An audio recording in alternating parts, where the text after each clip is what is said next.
Hi, my name is Jim Calderon, and I'm a freshman music education major, voice primary. The journey I took to come to Westminster to become a music teacher is a bit of a strange one. Let me tell you about it from the beginning.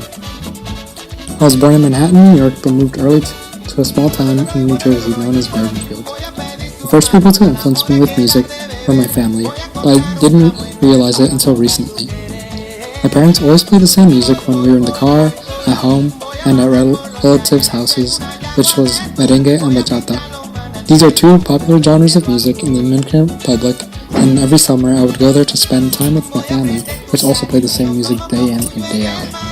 I loved to hum along and watch people dance because they seemed to be having the time of their lives. I wanted to get involved in music somehow, and so, at my last year of elementary school, music teachers came to demonstrate instruments, and I chose the cello because it was the coolest sounding instrument. Although I enjoyed music and playing cello, what I was really passionate about at the time was sports, more specifically, baseball. My dad taught me how to play baseball right around the early age of 6, and I fell in love with it instantly. My mom always told me it's because my father loved that sport just as much as I did. I played baseball with the desire to become a major league player, but sadly during second year of middle school I suffered a serious injury. That injury crushed my dreams of becoming a pro. But still, breaking my leg wasn't that bad because then with my newfound time I began to devote myself to music.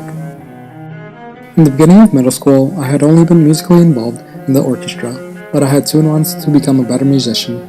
I began taking private lessons and auditioning for honors ensembles, and before I knew it, I had become the first chair cellist at my middle school. Becoming first chair was an incredible honor, but I wanted to do other things besides be in the orchestra.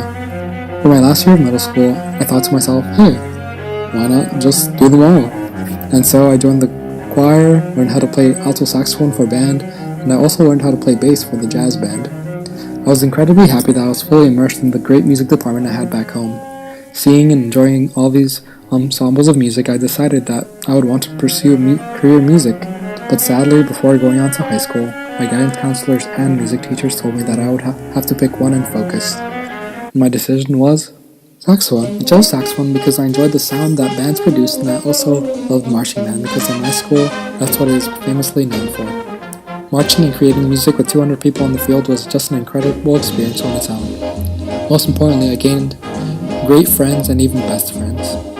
Our marching band was also invited to perform at the happiest place on earth where you could relive fun childhood memories. What I loved even more was playing in the jazz band, which wasn't something I got to do until I was in high school.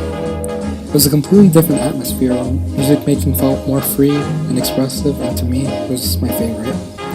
I feel like the reason I enjoyed jazz so much was that it reminded me of the music that my parents and family from the Dominican Republic would play.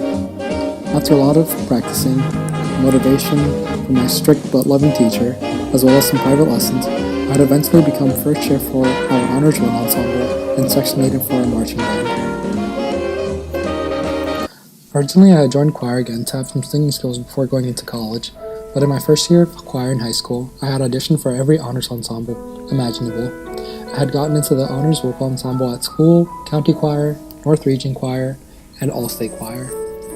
At first, I thought nothing of it, but then my choir director started to introduce me to the world of choir and I loved it. During my senior year, right before Christmas break, my choir director pulled me into his office to discuss an important matter.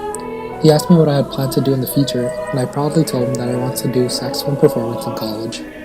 He looked really shocked and asked me if I had ever thought about pursuing a career with voice instead, and I told him that it had never occurred to me because I was so focused on finishing saxophone repertoire for auditions.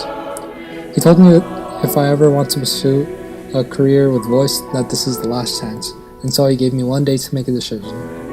In those 24 hours, I spoke to close friends, family, and many of my music teachers about what to do. Sadly, they all said similar answers and told me to do what I enjoy the most and want to continue doing in the future. Ultimately, I chose voice, and my choir director, Malcolm Cooten, had begun giving me repertoire right after Christmas break. He suggested that Westminster be my top choice, but then the scariest part came right after making that decision. It was the only school that I could audition at, and we only had a month and a half to prepare our repertoire. I don't remember how often I was in my basement practicing, but it definitely felt like an eternity. But luckily, after a nerve-wracking audition on Valentine's Day, I managed to be accepted into my top and only choice, which is Westminster Choir.